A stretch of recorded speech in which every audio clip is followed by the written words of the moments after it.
বঙ্গোপসাগরের নীল জলরাশি আজ বড় বেশি শান্ত, যেন ঝড়ের পূর্বের নিস্তব্ধতা।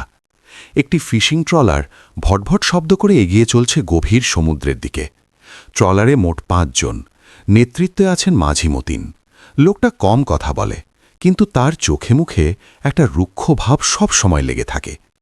বাকি 4 জনের মধ্যে বৃদ্ধ সোলেমান চাচা সবচেয়ে অভিজ্ঞ, আর যুবক রাশেদ দলের মধ্যে সবচেয়ে চঞ্চল ও লোভী। যাত্রা শুরুর কিছুক্ষণ পর থেকেই মতিন মাঝির আচরণে অদ্ভুত কিছু একটা লক্ষ্য করছিল সবাই। নির্দিষ্ট সময় পর সেই ইঞ্জিন রুমের পাশ থেকে একটা করে সাদা খরগোশ বের করে এবং নির্দয়ভাবে চলন্ত বোট থেকে গভীর পানিতে ফেলে দেয়। বৃদ্ধ সোলেমান চাচা ভ্রু কুঁচকে জিজ্ঞেস করলেন, ও মতিন, জীবন্ত খরগোশগুলো সাগরে ভাসাস কেন? এ কেমন তামাশা? মতিন অদ্ভুত দৃষ্টিতে পানির দিকে তাকিয়ে বিড়বিড় করে বলল, হিসাব ঠিক রাখতে হয় চাচা, সমুদ্রের পাওনা মেটাতে হয়।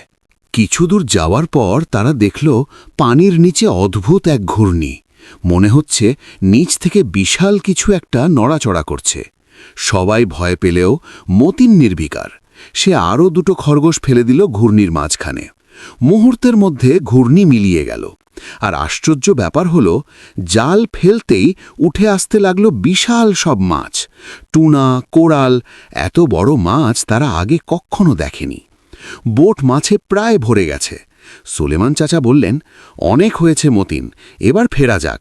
সামনে কালী সীমানা, ওই এলাকা ভালো না, ওখানে জলদস্যুদের আনাগোনা আর আবহাওয়াও খারাপ থাকে।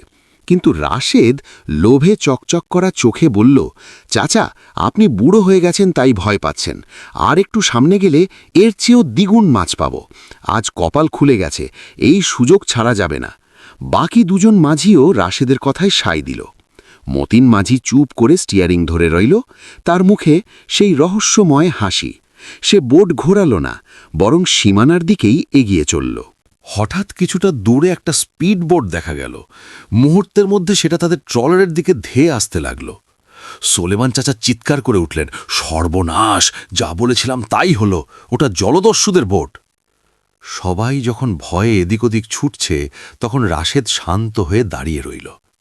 সে পকেট থেকে একটা পিস্তল বের করে সোলেমান চাচার মাথায় ধরল।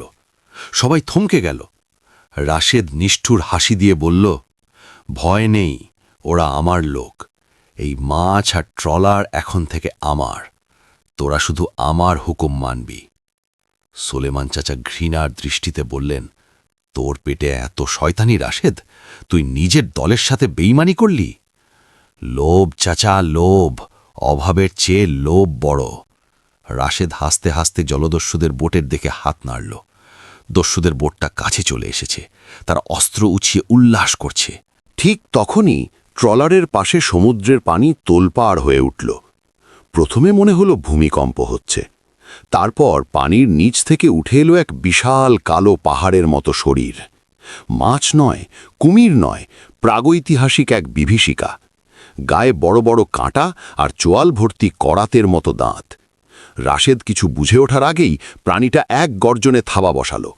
চোখের পলকে রাশেদকে শূন্যে তুলে নিয়ে বিশাল হায়ের মধ্যে পুড়ে ফেলল। মটমট করে হাড় ভাঙার শব্দে বাকিরা জুমে গেল। জলদস্যুরা এই দৃশ্য দেখে দিক বিদিক জ্ঞান হারিয়ে গুলি চালাতে শুরু করল প্রাণীটার ওপর। কিন্তু বুলেটে সেই বর্মের মতো চামড়ার কিছুই হলো না। প্রাণীটা প্রচণ্ড আক্রোশে দস্যুদের স্পিড বোটের ওপর আছড়ে পড়ল। বিশাল লেজের এক ঝাপটায় লোহার বোটটা কাগজের মতো দুমড়ে মুছড়ে উল্টে গেল। দস্যুদের আর্তনাদ সমুদ্রের গর্জনে মিলিয়ে গেল।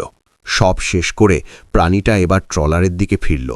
তার বিশাল চোখ দুটো আগুনের মতো জ্বলছে। সোলেমান চাচা আর বাকিরা ভয়ে জবুথবু হয়ে মৃত্যুর অপেক্ষা করছে। ঠিক তখন মতিন মাঝি এগিয়ে এলো। সে নির্ভয়ে প্রাণীটার একদম মুখের সামনে গিয়ে দাঁড়াল। সবাই ভাবল মতিন এখনই মারা যাবে, কিন্তু মতিন ধমক দিয়ে বলল, শান্ত হ শাকুলা, আর না, যথেষ্ট হয়েছে। সবাইকে অবাক করে দিয়ে সেই হিংস্র দানবটি মতিনের কথায় পোষা বিড়ালের মতো মাথা নিচু করল। পানির ঝাপটা দিয়ে সে যেন মতিনকে অভিবাদন জানাল।